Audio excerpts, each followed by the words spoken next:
Bonjour à tous, alors aujourd'hui je vais parler de l'embossage à chaud, des poudres à embosser et des poudres à embosser qu'il faut avoir sous la main et celles qui ne sont pas très utiles.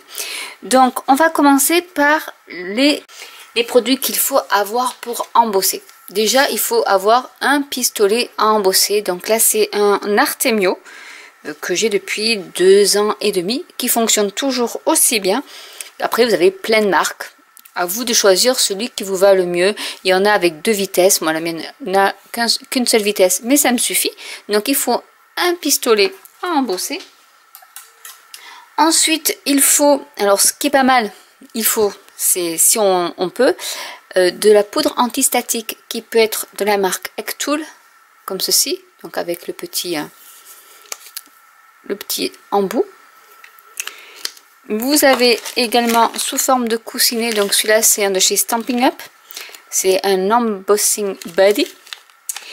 Et sinon vous pouvez également utiliser de la maïzena que vous avez dans un gros pot et ensuite vous mettez avec un pinceau plutôt, on va dire, alors un gros pinceau, là j'en ai pas sous la main, pour vous en mettez partout sur votre feuille et ça fonctionne également.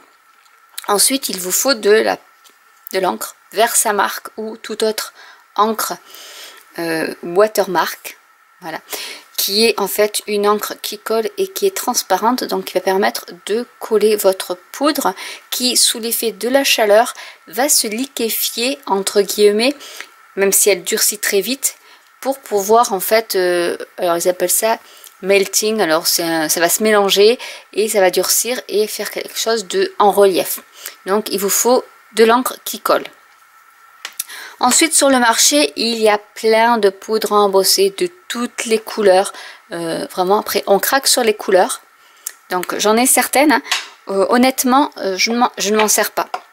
Les pots de chez Nouveau j'adorais parce que c'est des façons diamant, la poudre embossée est superbe mais voilà je ne m'en sers pas, donc j'en ai de la beige, j'en ai, ça c'était Simon System, mais ça c'est dans un kit que je l'avais eu, c'est le bleu pailleté, une superbe rose de chez Nouveau, voilà en fait j'en ai plein et honnêtement elles sont dans un tiroir, elles sont très jolies mais je ne m'en sers pas.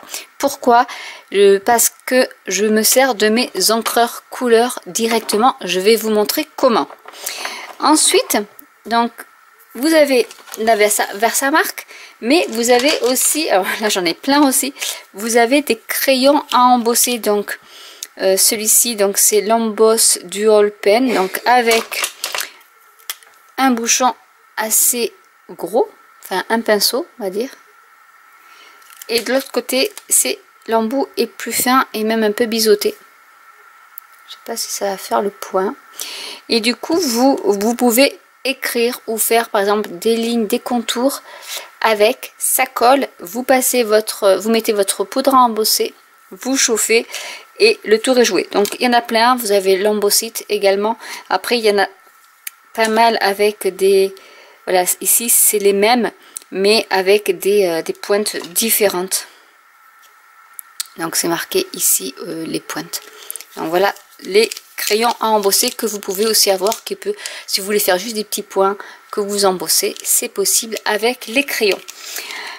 Ensuite les poudres à embosser que je recommande, déjà la poudre à embosser, alors moi je la mets dans un grand container parce que j'en prends plusieurs et je les mets, voilà, c'est beaucoup plus simple. La poudre à embosser transparente, la poudre à embosser blanche qui permet d'embosser des sentiments sur de la cardstock bleu marine, noir ou sur du papier blanc pour faire du watercolor avec. Et ensuite les basiques, la cuivre, donc là j'en ai 2 cuivres, l'or et l'argenté, vraiment pour donner une touche métallisée à vos sentiments si vous voulez. Mais voilà, du coup les 2 principales c'est la blanche et la transparente. Je vais vous montrer une petite astuce pour ne pas avoir à utiliser toutes celles-là. Vous prenez de l'encre, alors de l'encre d'ail, celle que vous avez sous la main, Celle de Stampin' Up est pas mal. J'ai déjà testé et en fait, elle sèche vite, mais suffisamment lentement, on va dire, pour pouvoir embosser par-dessus. Donc par exemple, je vais prendre sur le set Chic Tropical que j'adore, je vais prendre une feuille que je vais tamponner en verre olive. Donc là, vous allez voir, je n'utilise pas de Versamark. Donc je vais tamponner.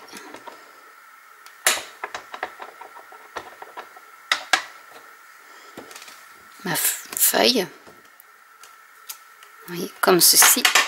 Je prends ma poudre à embosser transparente. Donc là, il faut aller un peu vite, entre guillemets. Je vais mettre ma poudre embossée transparente par-dessus. Bon, j'ai oublié de mettre ma poudre antistatique, mais c'est pas bien grave, puisque là, c'est de la poudre transparente sur fond blanc. C'est pas bien grave. Ce qu'il faut faire, c'est utiliser votre... Là, vous avez le temps pour l'embosser à chaud.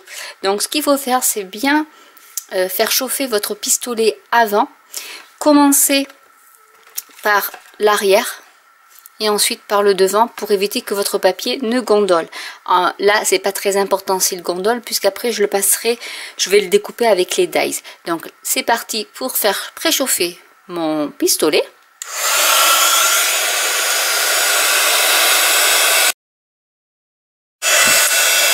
Et je vais donc chauffer à l'arrière et ensuite à l'avant.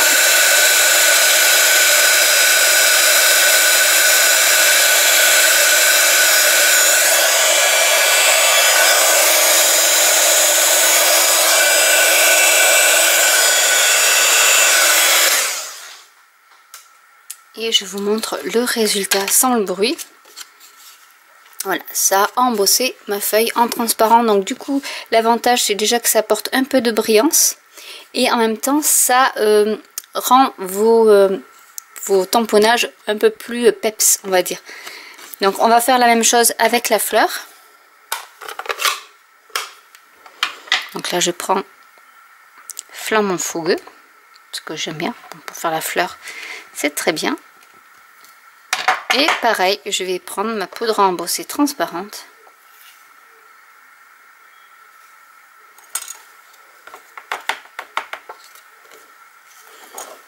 Et je vais l'embosser.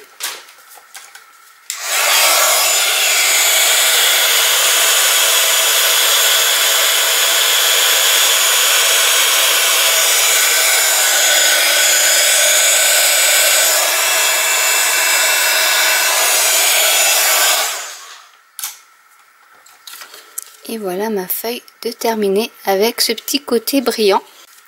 Et vous voyez, je n'ai pas utilisé de la poudre à embosser de couleur. Vous auriez pu, si vous le souhaitiez, prendre la Versamark.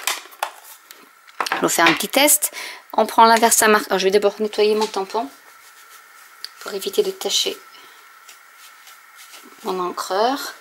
Vous pouviez, par exemple, prendre la fleur, prendre la Versamark. Donc là, par contre, je vais prendre ma poudre antistatique, puisque là, je vais mettre de la couleur. C'est quand même mieux pour avoir une bonne impression de l'image. Et en fait, je vais mettre la Versamark. Et vous allez voir, je vais avoir le même résultat. Hein. Mais ça veut dire qu'il faut... Bon, c'est un peu teinté, c'est pas bien grave. Et là, donc, je vais prendre une feuille de papier pour mettre dessous, pour récupérer ma poudre. Donc, on a le temps. Vous voyez, je prends mon temps, on a le temps. Je vais mettre de la poudre embossée de chez Lofone. Donc, c'est la Rose Gold. Qui est peut-être pas commencée. Hein. Voilà. Vous voyez, quand je vous dis que je les ai pas ouvertes. Elle est superbe. Mais bon, pour une fleur, c'est pas terrible.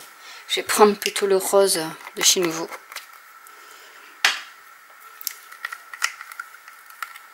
Qui, vous voyez, je n'ai pas ouverte non plus. Pas bien. Et du coup, je vais le mettre sur ma fleur. Alors, c'est sûr que cette poudre embossée est superbe. Hein, comme ça. Vous voyez, elle est trop belle. Donc, je vais faire chauffer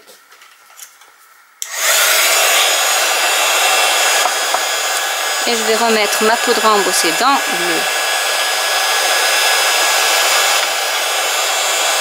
C'est ma technique, en fait je range tout le temps que mon pistolet chauffe. Et là maintenant qu'il est chaud, je vais pouvoir embosser ma fleur.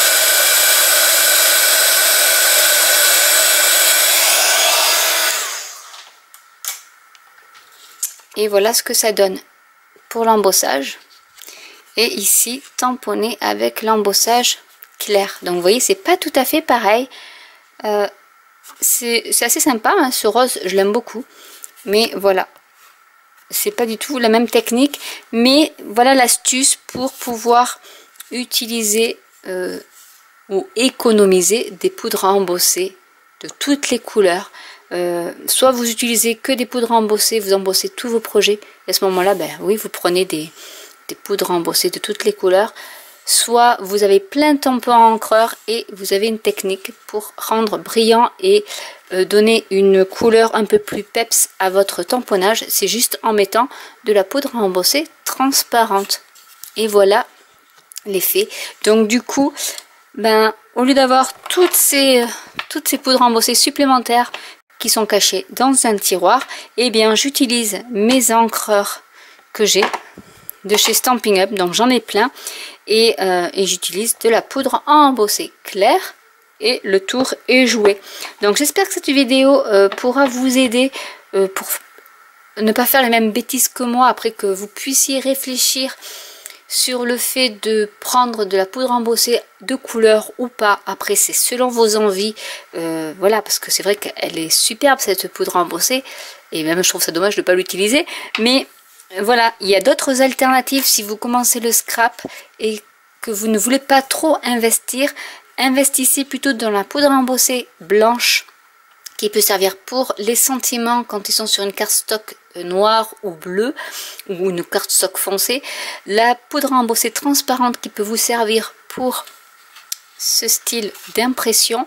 La poudre embossée blanche également pour le watercolor blanc sur blanc, et du coup après quand vous passez votre encre, que ce soit en fond pour la technique du résiste, là aussi si vous voulez que je vous fasse une vidéo, n'hésitez pas à me le dire en commentaire, ou pour du watercolor il vous faut la blanche également.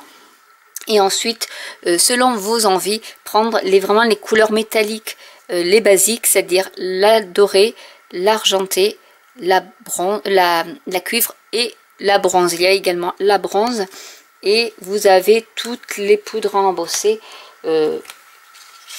avec 4, on va dire 4, 5, 6 tubes, 6 flacons de poudre à embosser. Vous pouvez faire toutes les couleurs de vos encreurs. Là je vous montre un exemple avec la poudre à embosser dorée, ce que ça peut donner. Ça c'était un tampon de chez Altenew. On peut faire des choses vraiment très jolies, mais voilà, sans se ruiner. La poudre embossée de couleur, c'est super beau, il n'y a pas à dire, c'est super, mais vous pouvez avoir l'alternative avec la poudre embossée transparente sur vos tampons. Et vous voyez, avec les Stampin' Up, ils sèchent quand même relativement lentement, du coup on a le temps de mettre la poudre embossée, il n'y a même pas besoin de passer la Versamark par-dessus. Si vous avez des tampons qui sèchent beaucoup plus vite, enfin si vous avez des encreurs qui sèchent plus vite, la seule chose que vous pouvez faire, c'est tamponner d'abord avec votre encre. Mais là, il vous faut une plateforme de tamponnage, en fait, comme ça. Et vous mettez votre tampon, vous tamponnez une première fois sur le papier avec votre couleur. Et vous nettoyez bien votre tampon avant pour pas qu'il tache le pad de votre encreur, en fait. Et vous retamponnez avec la Versamark sur l'image que vous avez déjà colorisée avec votre encreur, et ensuite vous y mettez de la poudre à embosser transparente. Donc si vous voulez une petite vidéo là-dessus, je pourrais en faire une également, mais après c'est pas plus compliqué que ce que je vous ai montré là. Il faut juste tamponner 2 fois pour avoir le même résultat, mais honnêtement testez sur vos encres. Je pense que en y allant assez vite, vous arrivez à ce résultat là également, sans avoir à repasser une deuxième fois avec la Versamark et utiliser une presse à tampon. Donc j'espère que cette vidéo vous aura plu. N'hésitez pas à commenter si vous avez des questions, n'hésitez pas à liker, à vous abonner ou à cliquer sur la petite cloche, et je vous dis à très bientôt pour une nouvelle vidéo. Bye.